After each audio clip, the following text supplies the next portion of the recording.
참고로 이 글은 2011년 9월 14일에 세이노의 가르침 카페에 올렸던 글이다.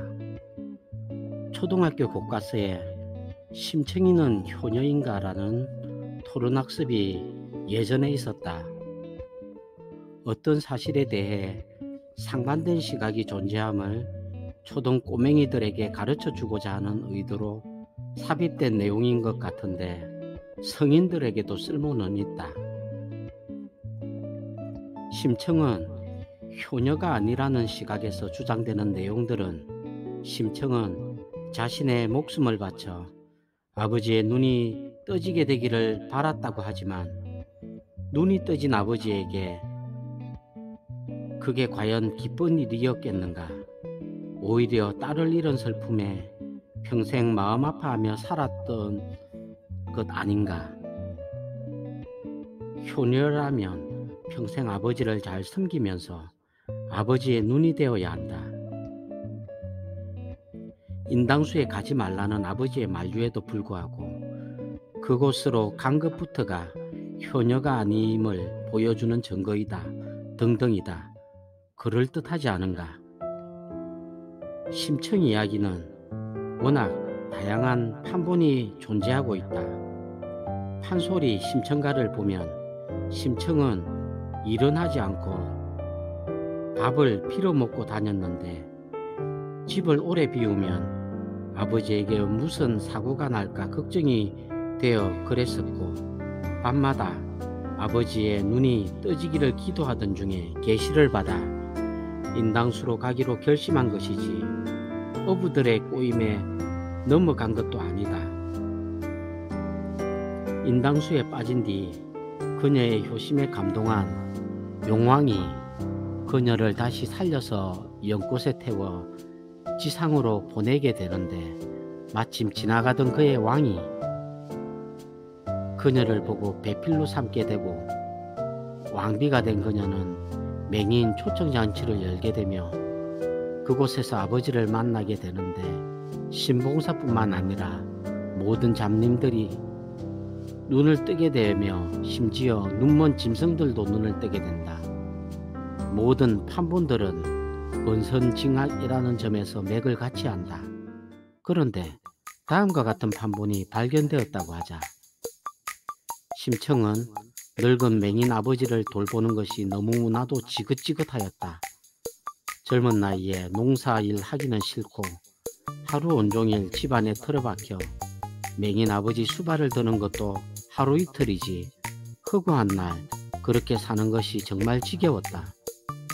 아버지는 공양미 300석을 절에 바치면 눈이 떠진다는 말 같지도 않은 말을 어떤 맹추 중에서에게서 듣고 나더니 매일 공양미 타령만 하는 게 진절머리가 났다. 남녀 7세 부동석이라고 하지만 밥을 필어 먹으러 다니면서 총각들과 노닥거리는 게 더 좋았다. 그러던 어느 날 심청은 인터넷 쇼핑을 하다가 인당수에 사는 용왕이 결혼을 아직 안 했으며 원하는 이상형이 효심이 지극한 젊은 여성이라는 글을 보게 된다. 그때부터 심청은 어떻게 하면 인당수에 가서 용왕의 아내가 될까를 궁리하던 중 어부들이 인당수에 바칠 인신제물로 천을을 닦고 있다는 소문을 듣게 된다. 심청은 어부들이 준다는 쌀 300석으로는 아버지 개안수술 병원 근처에도 못 간다는 것도 알고 있었지만 어부들을 위한 제물이 되어 인당수에 빠지면 용왕을 만날 테고 공양이 300석으로 아버지 눈을 고쳐주려는 효녀로 소문이 나면 용왕도 감동하여 자기에게 프로포즈하여 줄 것으로 믿고 인당수에 자진투신하게 된다.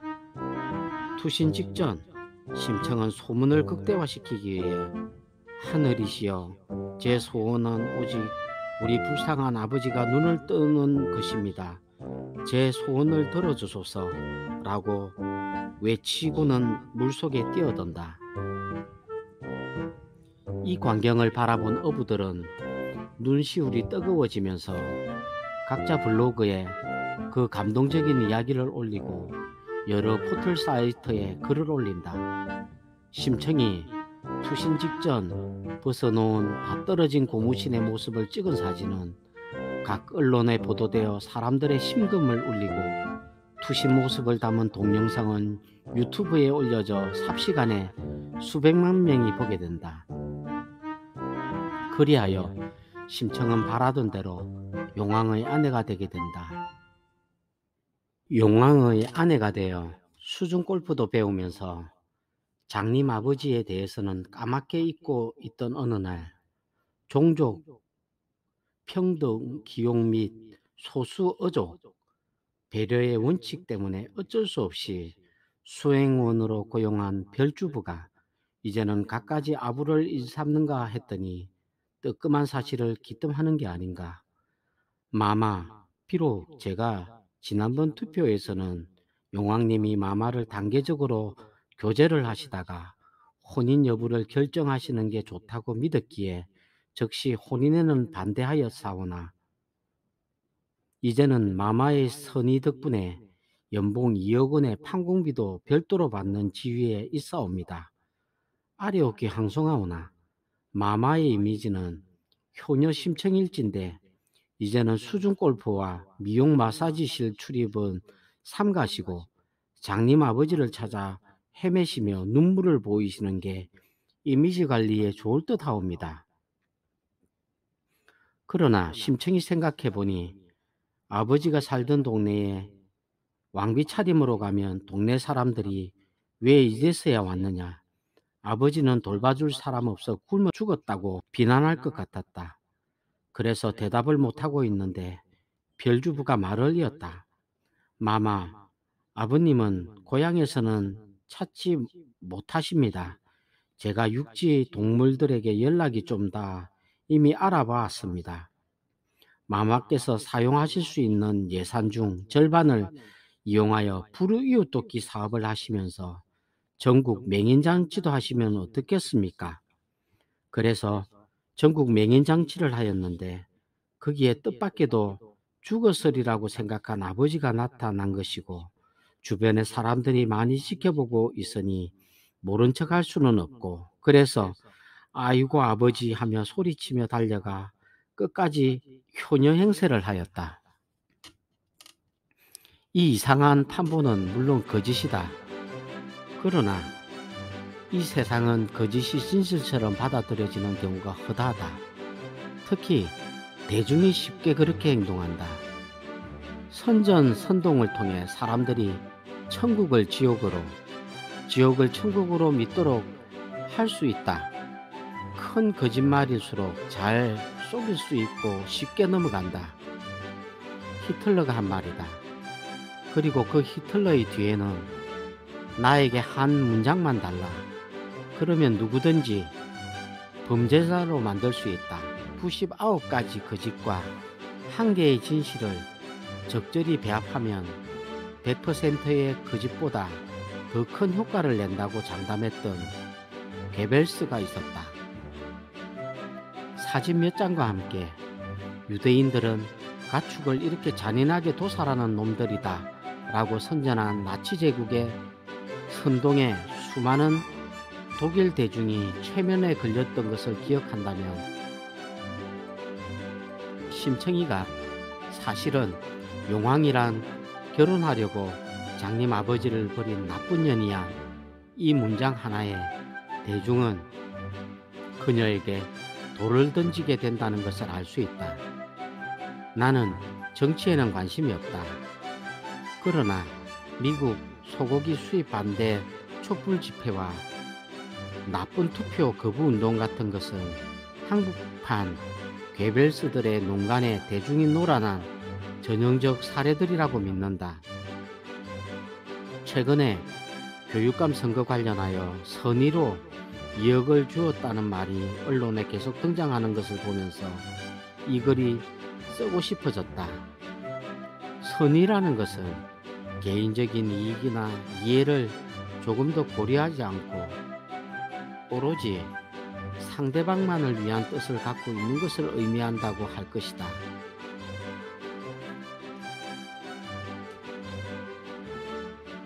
하지만 이 세상에는 선의를 가장한 이기주의자가 때로는 여호와의 이름으로 동원되면서 그럴싸하게 포장되어 사방에 깔려 있음을 알아라. 사업을 하다 보면 여러 가지 계약을 하게 된다. 때로는 내가 갑이 되기도 하고, 때로는 내가 을이 되기도 하며, 때로는 대등한 관계에서 계약을 하곤 하였다. 그런 경험들 속에서 내가 치를 떨며 분노하고 정말 칼로 잔인하게 난도질을 해서 죽여버리고 싶은 상대방들이 있었다. 계약 조항들에서도 불구하고 나를 속이는 자들이었고, 그들 중 대다수는 놀라지 마라, 전부 다 기독교인이거나 천주교인이었고, 장로들도 있었고, 목사가 된다고 하면서 야간 신학대학원을 다니던 십새끼들도 있었다. 그들의 공통적인 특성은 자기가 선한 뜻을 갖고 있다는 것을 하나님은 아신다고 말한다는 것이었는데, 이게 정말 내게 골 때리는 일이었다. 인간하고의 계약도 제대로 안 지키는 새끼들이 도대체 하나님하고의 약속을 무슨 수로 지킨다고 그렇게 신실한 척 하는 것인지 내 머리로는 대체 이해가 안 간다. 그런 개같은 장로의 아들 하나가 작년인가 내게 전화를 했다. 사장님을 만나 뵙고 싶습니다. 내가 왜 자네를 만나나? 내가 자네 아버지와 상종도 하지 싫어하는 거 몰라서 그러나? 한참을 뜸을 들이더니 그가 말했다. 사장님, 저 호적 파내고 싶었던 적이 한두 번이 아닙니다. 이제 만나 주시겠습니까? 그래서 만났다. 그에게 권유한 책이 공자가 죽어야 나라가 산다이다. 오래전에 나온 책이지만 이 책 정말 좋은 책이다. 다른 글에서 다시 언급하겠지만 이 책 반드시 읽어라. 위선자들을 골라내는 법을 어느 정도는 배울 수 있을 것이다. 그 반대되는 제목의 글은 글쎄다. 내가 보기에는 적어도 내게는 휴지 수준이었다. 오해하지 말아라. 나는 기독교나 천주교에 적대감을 갖는 다른 종교의 신자는 결코 아니다. 비록 내가 교회나 성당에는 다니지 않고 절에 갈 기회가 생기면 불상 앞에서 기도도 하지만, 개인적으로 나를 아는 목사나 신부의 수가 적어도 수백 명은 된다는 사실을, 내 종교적 성향이 기독교에 치우쳐져 있는 다원주의론자의 가까움을 보여주는 증거로 생각된다. 걱정된다. 신실한 교인들이 내가 주님을 진실로 영접하게 되기를 기도하겠노라고 메일들을 왕창 보낼까봐. 내 글들에서 이미 나타나겠지만 나는 입이나 글로는 아주 듣기 좋은 선한 말만 늘어놓지만 실제 속셈은 딴 곳에 있는 위선에 대해 아주 안 좋게 생각하는 사람이다. 내가 늘 선의로 도와줄게 하면서 실제로는 자기 이득을 취하는 년놈들이 세상에 한둘이 아니라는 것을 너무나도 많이 보아왔기 때문이다. 남을 돕는다는 것은 자기 희생을 의미하며, 그 희생은 시간 희생이거나 금전 희생이 되어야 한다. 그 희생을 통하여 자신에게 돌아올 이득이 경제적 가치로 환산되는 것이라면 그것은 결코 선의가 아니다. 내가 독자들을 바늘로 찌르려는 마음으로 글을 쓴다고 하면서 속으로는 출판을 통한 인쇄 수입이나 계산하고 있다면 그 바늘은 이미 진실이 아니라는 말이다. 선한 부자 카페에서 조상훈이 하는 투자에 대해 내가 딴지를 건 이유는 이미 밝혔듯이 투명하지 않은 운영과 오해받기 딱 좋은 일들을 보았기 때문이다. 2022 이 내용과 관련된 원문은 사기꾼 판별법에서 인용되기에 여기서는 생략한다. 선한 부자 조슈아로 알려졌던 조상훈에 대하여 내가 썼던 매우 상세한 글들은 양이 꽤 되므로 세이노 카페에서 찾기 바란다. 그 글들은 경매 공부를 하는 사람들에게 도움을 줄 것이다. 그런데 왜 사람들은 자칭 부자라고 자랑하며 떠드는 연놈들을 그렇게 쉽게 잘 믿을까? 현재까지 나는 아름다운 재단에 대해 믿을 만한 곳이라고 의견을 말했지만 철회한다. 나는 선한 일을 한다고 내세우는 단체들 중 상당수가 사실은 자기들의 경제적 이득에 더 마음을 두고서 불투명하게 운영하는 것에 너무나도 자주 실망하였기에 아름다운 재단의 경비 처리 공개에 대해 믿음을 가졌었지만 내부 경비가 아닌 분배 사업 쪽에서 전혀 몰랐던 사실들을 최근에 알게 되었고 거의 쇼크 수준의 충격을 받았다. 공개적으로 나는 아름다운 재단을 지지하지 않으며 신뢰하지 않는다. 다음 글은 앞에 글을 올리고 나서 얼마 후에 올린 글이다. 나는 예수 그리스도를 구주로 받아들이셔야 합니다 라는 메일이 많이 올까봐 걱정하였더니 뜻밖에도 내가 민주당만을 공격하는 한나라당 보수 꼴통으로 비난하는 메일들을 열흘 통 받았다. 그냥 무시해버릴 수도 있겠으나 어떤 독자들은 내 생각을 제발 밝혀달라는 애걸조의 메일까지 보내기에 간략히 내 생각을 밝혀주자 이 글을 쓴다. 정권 연장을 위한 업무와 혹세 무민을 위한 선동은 구분되어야 한다. 업무는 결국은 그 진실이 드러나지만 선동은 망각되기 때문이다. 조종이나 체면당하지 않는 균형된 시각을 가지려면 조중동도 읽어야 하고 한겨레도 읽어야 할 것이다. 독도가 우리 땅이라고 주장하기 전에 일본의 주장 근거와 그 반박에 대한 두꺼운 책이라도 읽어보았느냐? 상대방 논리를 알아야 우리 주장의 정당성을 제대로 이해시킬 수 있는 것 아닌가? 현 정권의 법인세 감세는 찬성하지만 그 감세로 인한 이득이 배타적 주주들에게 분배되는 것은 바람직하지 않으므로 소득세 감세 정책에는 찬성하지 않는다. 나는 내가 세금을 많이 내는 것에 대해 자랑스럽게 생각하여 왔지 툴툴거린 적은 없다. 그러나 세금으로 거둔 복지 예산의 집행정책 방향은 내가 복지 현장에서 그 부정적인 면을 보아왔기에 대중과 야합하지 말고 대폭 수정되어야 한다고 믿는다. 4대강 사업은 박정희가 시작한 고속도로처럼 시간이 지나야 판단될 수 있다고 믿지만 만일 그것이 토목 건설업체들의 배만 불려준 것으로 판명된다면 이명박 대통령의 이름은 역사에 아주 치욕적으로 기록되어야 한다. 가진 자들의 간접세 부담이 늘고 있는 것은 올바른 정책이고 현 정부의 강요 인사는 좀 어설프다.